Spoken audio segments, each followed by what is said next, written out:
Sejam bem-vindos ao Nota 20, programa da Rádio Observador em parceria com a Iniciativa Educação, programa onde a ciência fala com a educação. Olá, professor Nuno Crato.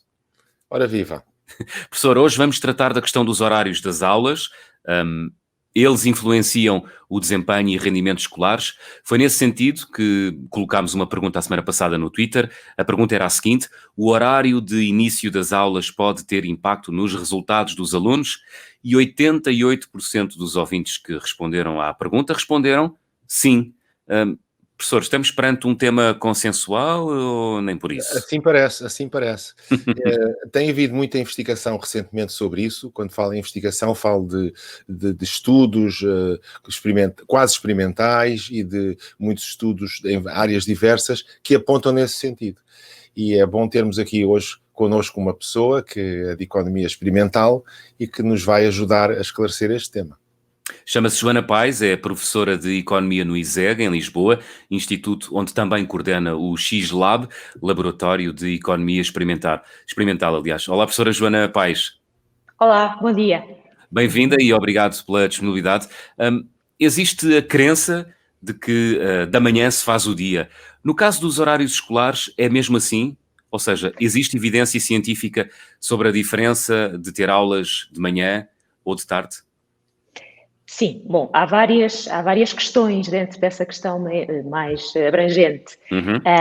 Uma das questões, e um dos estudos, dos tais estudos quase experimentais, e eu já vou explicar, assim, brevemente o que é que são os estudos quase experimentais, mas que fazem parte desta literatura mais recente, aponta para, de facto, um resultado que é o de que à medida que o dia escolar avança, os resultados, pelo menos em determinadas disciplinas, tendem a ser piores. E, portanto, este estudo analisa dados de notas, nomeadamente em matemática e em inglês, de um conjunto muito grande de alunos. No total são quase 2 milhões de observações. Observe estes alunos ao longo de um período de 7 anos em Los Angeles, alunos que estão entre o segundo e o 11º ano, e conclui-se que de facto há um efeito positivo de ter matemática logo às primeiras horas da manhã, e esse efeito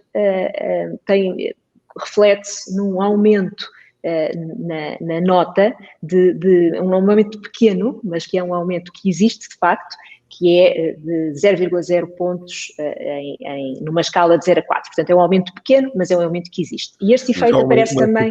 Uma interrupção muito rápida. Isso vai contra aquele sentido comum que às vezes tem, que é tão cedo para estudar matemática.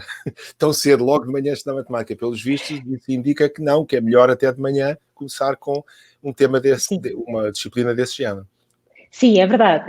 É melhor de manhã, e estes efeitos são particularmente grandes no caso da matemática, no caso de inglês menores, mas depois há outra literatura que diz que não é contraditória, mas que compara uma hora de início do dia escolar muito cedo, por volta das 7, 7h30, com uma hora de início por volta das 8, 8h30. E, nesse caso, essa literatura, que aliás é uma literatura não só do lado da economia da educação, mas também de outras ciências, nomeadamente da neuropsicologia, e portanto tem apoio de várias áreas, e o resultado é mais ou menos unânime. Portanto, há um consenso científico no sentido de que começar as aulas muito, muito cedo, num determinado período da vida, que é a adolescência, portanto, cobrindo ali os alunos do terceiro ciclo do ensino secundário, é prejudicial. E, portanto, isto tem a ver, não é? Nós achamos que os adolescentes têm má reputação, porque precisam dormir muito, porque se deitam tarde, porque acordam tarde, mas de facto há uma razão biológica para que isto aconteça. E acontece, e portanto há de facto estudos quase experimentais que mostram que assim é.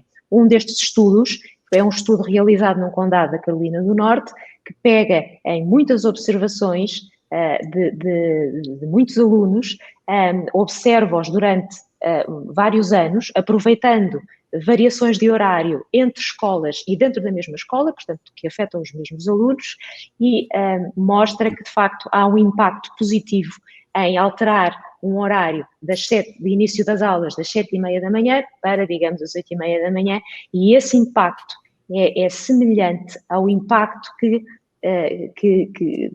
ao impacto positivo nas notas de ter pais com mais um ano de escolaridade. Este é um dos estudos. Depois este estudo foi reproduzido para alunos, isto é para os alunos do terceiro ciclo. No caso dos alunos do ensino secundário, este efeito não se conseguiu comprovar, mas há outros efeitos, nomeadamente uma menor taxa de desistência.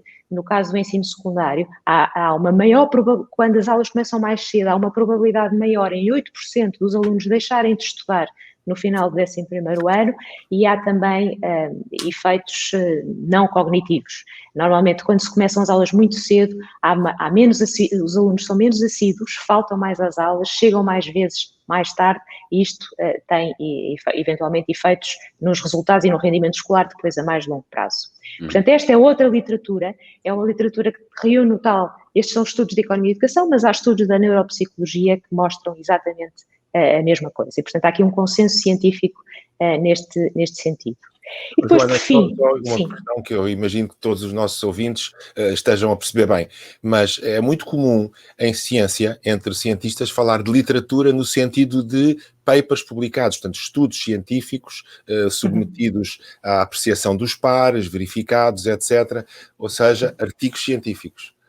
Exatamente, são artigos... Não estamos a falar de literatura do Essa de Queiroz, que também já falava das aulas, ou o que seja. Não, de todo, que recolhem observações, centenas de milhares, em alguns casos mais de 1 milhão de observações, e retiram estas conclusões de todas essas observações. E mais do que isso, há um primeiro conjunto de estudos que são estudos não experimentais, que passam pela observação destas variáveis em contexto natural, portanto, o que se fazia era olhar para notas de alunos que estão sujeitos a diferentes horários e fazer ali uma relação entre as notas e esses horários. Claro que neste caso, estes efeitos apenas propõem uma relação, mas não provam causalidade, não mostram que um horário mais tardio poderá eventualmente ter um impacto positivo nas notas. O que se faz hoje são estudos, ou quando assim é possível, ou seja, para já, deixem-me só explicar o que é o outro extremo. Estes são os tais estudos não experimentais. Os estudos experimentais são aquilo que os investigadores gostariam de poder fazer em todas as circunstâncias. Eu sou suspeita porque sou coordenadora de um laboratório de economia experimental, mas é aquilo que todos gostariam de fazer, e esses estudos são aqueles que permitem provar a relação de causalidade, porque controlam completamente o ambiente, manipulam apenas a variável, neste caso seria o horário, e depois observariam as consequências de alterar o horário, e conseguiríamos aí provar uma relação de causalidade. Ou seja, aleatoriamente escolher-se-iam os alunos e diziam-se: tu vais para ali, tu começas às 5, tu começas às 6, tu começas às 8, etc. Sim. Não é? De uma forma aleatória. Mas isso não foi feito, professora Joana, mas isso não foi feito nos testes que acabou de... Aliás, não foi feito porque eu acho que não agradaria aos pais e os decisores de política, de facto, não nos permitem fazer essas coisas, embora muito gostássemos de o poder fazer. Mas deixe-me só recapitular um bocadinho para os nossos ouvintes também perceberem. Portanto, começar as aulas de manhã, sim, tem impactos positivos. No caso dos adolescentes, muito cedo, não. Exatamente. Depois há ainda, já agora, um outro estudo que eu gostava de mencionar, que compara ter aulas só no período da manhã e só no período da tarde, em determinados casos, e este é um estudo que foi feito num país do leste europeu, em que, por uma questão de restrição de recursos, em particular recursos humanos, dividiram o dia escolar em 2 turnos, um turno da manhã e um turno da tarde. Mas naquele caso, portanto, isto para os alunos do terceiro ciclo e do ensino secundário, eles foram alternando estes horários mensalmente, portanto, mês sim, mês não, os alunos tinham aulas de manhã. Portanto, no mês sim tinham aulas de manhã, no mês não tinham aulas à tarde, e isto havia uma alternância que era mensal. E, portanto, foi um estudo realizado com um universo de 260 mil alunos. Sim, todos estes estudos têm amostras muito, muito grandes, não é? E tem que ser para termos resultados válidos. Então, ao fazer este estudo, aquilo que eles comprovam é que os resultados são um bocadinho piores para o turno da tarde. Mas, embora este efeito exista, o que acontece é que, na verdade, é um efeito pequeno e, portanto, a conclusão é de que, eventualmente, por uma questão de restrição de recursos, se tiver que ser feita esta divisão em turnos, esta divisão é perfeitamente, pode fazer-se, porque de facto a penalização, embora exista essa penalização para os alunos do turno da tarde, essa penalização é pequena. Portanto, assim, em jeito de conclusão, ter aulas durante um dia escolar, ter disciplinas como a matemática logo às primeiras horas do dia escolar é benéfico, aumenta um bocadinho o desempenho escolar, mas no caso dos adolescentes convém que o dia escolar não comece muito, muito cedo, por causa desta questão do relógio biológico que se altera no período da adolescência, e quando comparamos um turno da tarde com um turno da manhã, o turno da tarde tem desempenhos ligeiramente piores, mas, enfim, esse é um efeito negativo muito de reduzida dimensão. E, já para concluir, não é? Portanto, falei dos estudos não experimentais, dos estudos experimentais, que é aquilo que todos gostaríamos de fazer, mas estes são todos estudos quase experimentais, que não sendo experimentais, tentam aproximar-se o mais possível destes estudos experimentais, controlando da forma possível para estabelecer a tal relação de causalidade. Portanto, neste caso, de todos estes estudos, aquilo que se faz é seguir os mesmos alunos, que por acaso são expostos a diferentes horários, ao longo do tempo e numa escala muito grande e eventualmente, em alguns casos, comparando com alunos que têm sempre o mesmo horário e, portanto, daqui conseguem estabelecer-se estamos a falar de intervalos de tempo de quantos anos nestes estudos? Depende um bocadinho, mas de cerca de 7 anos. E, portanto, são muitas observações e muitos alunos que estão aqui envolvidos, que nos permite, com alguma confiança, tirar estas conclusões. E para isso é necessário também que haja instrumentos de medida, não é? Portanto, não deve haver instrumentos de medida. Há nos diversos estudos diferentes instrumentos de medida. Em alguns casos há instrumentos standardizados, são a nível estadual ou a nível do condado, ou que seja nos Estados Unidos, que mostram o que os alunos sabem. Portanto, estou a falar em testes. E há também avaliações feitas pelos professores. Deve haver tudo nestes estudos, imagino. Sim, é verdade. Eles comparam não só avaliações internas, não é, feitas pelos professores, mas depois também testes centralizados, que são levados a cabo pelo Estado, mas que são universais e são comparáveis. E, portanto, com mais segurança nós podemos tirar estas conclusões. Muito bem. Professor, não sei se quer adicionar mais alguma coisa a esta questão. Esta ideia dos estudos experimentais, quase experimentais e puramente observacionais, acho que isto é uma questão muito interessante e que nós temos vindo ao longo deste programa a falar sempre que vem a propósito. Porque, na realidade, o que a nossa entrevistada hoje está a dizer é que nós gostaríamos todos de fazer experiências, tais como se fazem experiências em laboratório, químicas ou o que seja, mas que uma questão de ética e uma questão de respeito e as próprias condições não nos permitem, e tentamos fazer algo que seja parecido com as experiências, ou seja, observar experiências que ocorrem naturalmente por razões diversas, ou que observar aquilo que é quase como se fosse uma experiência, ou seja, em que não há um efeito de seleção daquilo que é estudado. Por exemplo, imaginemos que nós estávamos a comparar notas de alunos ou resultados de alunos em colégios que começam mais cedo e colégios que começam mais tarde. Se os colégios particulares começarem mais tarde, estamos aí a introduzir um fator de seleção que não permite tirar conclusões. Portanto, é quase como uma distorção, não é? Uma distorção, exato. Chama-se a isso mesmo um enviesamento por seleção.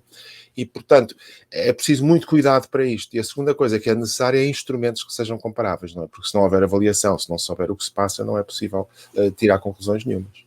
Aparentemente tudo existiu nestes, ou seja, assim foi nestes estudos que a professora Joana Paes acabou de citar. Correto, Joana? Sim, exatamente.